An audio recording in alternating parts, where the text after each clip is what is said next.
그럼 첫 순서 시작하겠습니다. 마켓세븐으로 이어가겠습니다. 오늘은 유안타증권 금융센터 압구정본부점의 이경준 차장 나와 계십니다. 안녕하세요. 네, 안녕하세요. 네, 처음 뵙겠습니다, 네, 차장님. 처음 뵙겠습니다.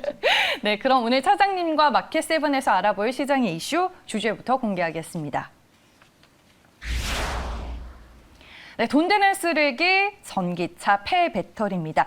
이 주제를 제가 지난주부터 한번 해야 될 것 같은데 라고 생각은 했었는데 어제 이제 차장님이 한번 같이 얘기를 해보면 좋을 것 같다라고 말씀을 해주셔서 오늘은 이 부분을 한번 짚어보도록 하겠습니다. 네.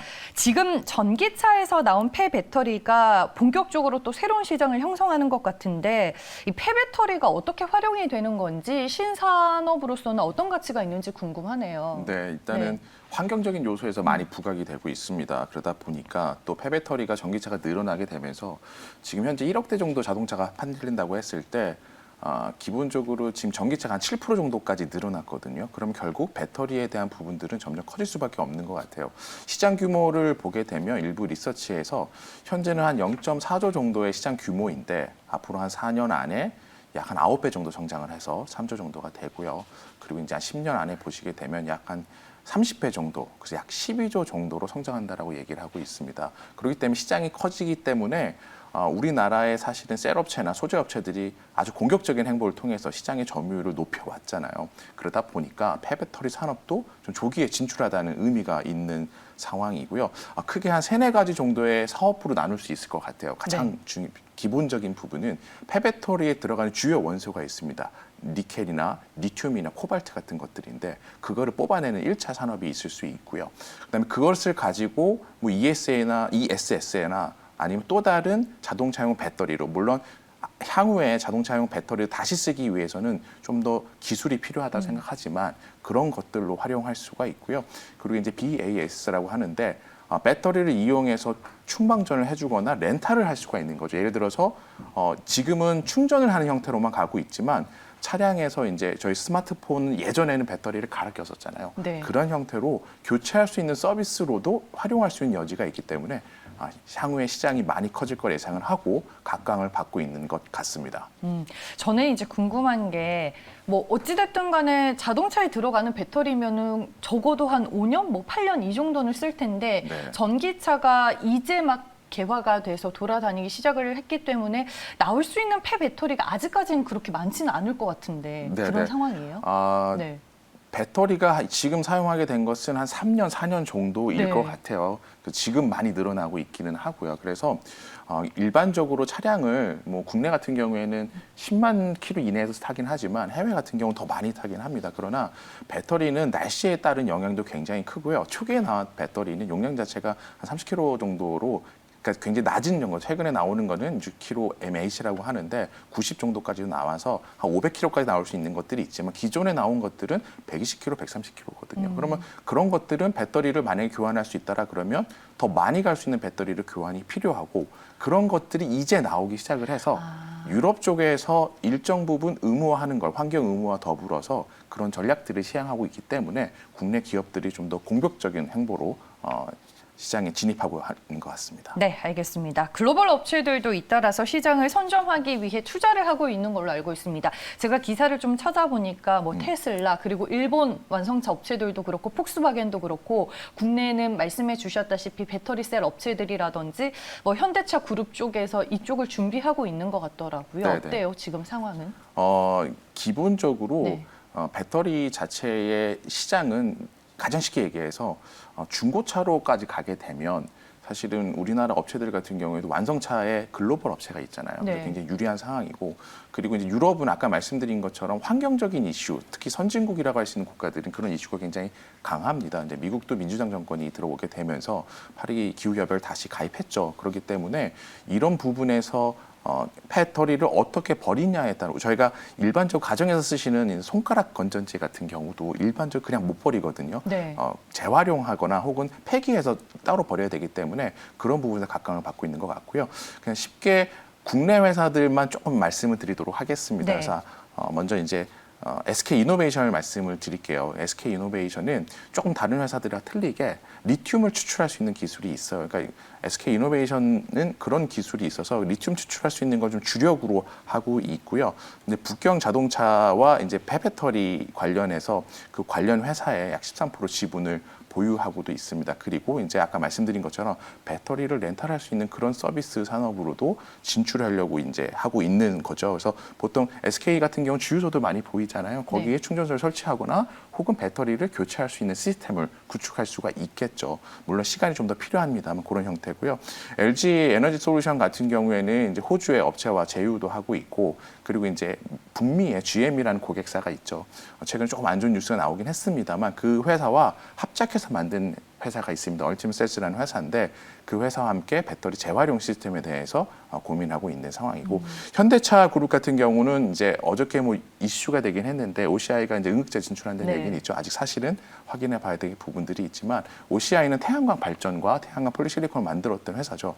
관련해서 발전 사업을 하려고 하고 있고 또 현대차 같은 경우에는 발전소 연결을 한 거 외에도 자동차적인 관련된 여러 가지 회사들과 제휴를 하고 있습니다. 마지막으로 SDI 같은 경우에는 비상장 기업이긴 한데 국내 최대 그리고 현재 유럽에서 가장 큰 폐배터리 공장을 곧 완공할 수 있는 성일 하이텍이라는 회사가 있어요. 그 회사와 협업을 하려는 걸로 알고 있습니다. 알겠습니다. 전기차 시장이 급격하게 성장을 하면 폐배터리 시장도 이제 같이 커지게 그렇죠. 될 텐데 향후를 보고 이제 많은 기업들이 적극적으로 지금 행보를 나타내고 있다라고 말씀해 주셨고 최근에 폐배터리 이 모멘텀이 부각되고 있는 몇몇 종목들이 있더라고요. 네네. 어제는 이제 코스모 화학이 뭐 네네. 300억 원을 투자해서 폐배터리 리사이클 사업에 진출한다라고 밝혔는데 이게 좀 어떤 의미를 가질까요, 차장님? 코스모 네. 그룹은 사실은 공격적인 회사는 아니었어요. 네. 그러니까 제가 5년 정도 전부터 2016년부터 2차 전지 관련된 회사들을 탐방을 많이 다녔었는데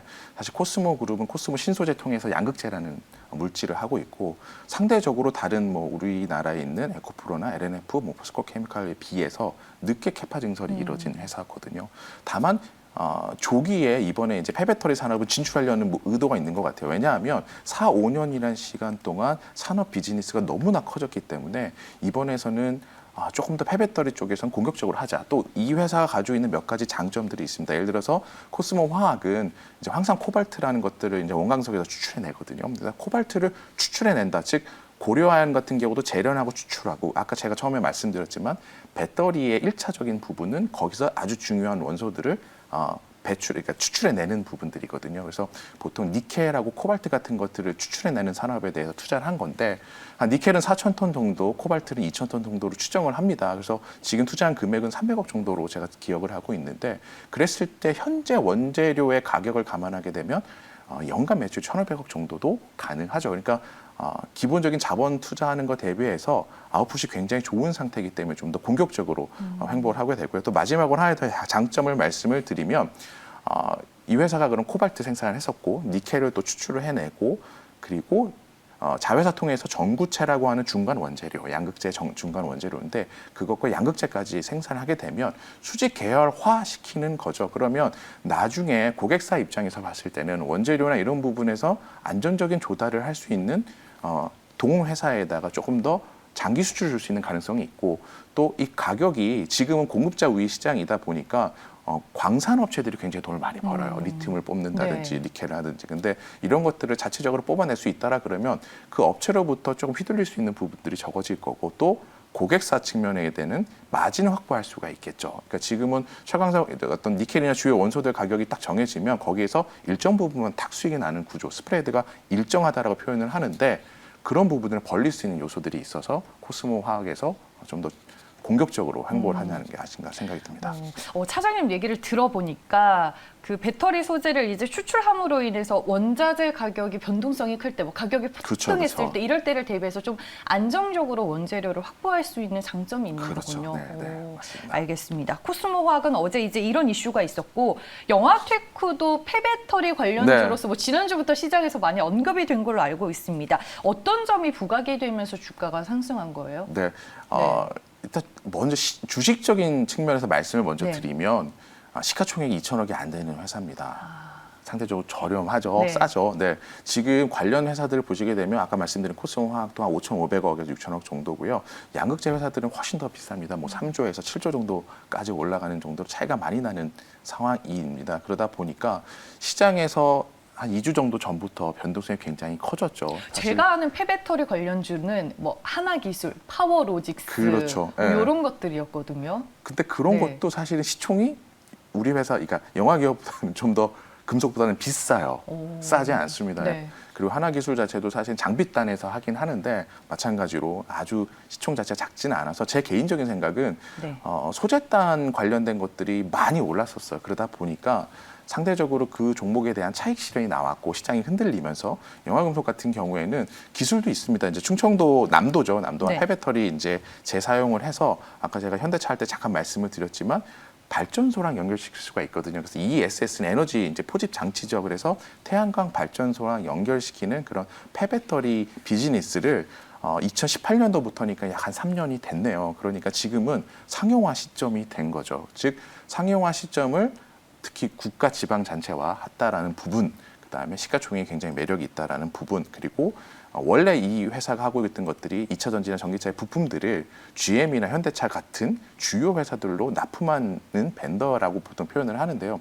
그러다 보니까 그쪽 회사들과도 비즈니스가 연결이 될 수 있겠죠. 아까 현대차도 OCI 통해서 발전 사업을 한다라고 제가 언급을 드렸다시피 네. 마찬가지로 우리 회사도 같이 충분히 제휴해서 할 수 있는 부분이기 때문에 상대적으로 매력이 있었다라고 좀 말씀을 드릴 수 있을 것 같습니다. 전기차 전력 변환과 관련된 기술을 가지고 있는 회사였군요. 네, 그렇죠. 영화테크가.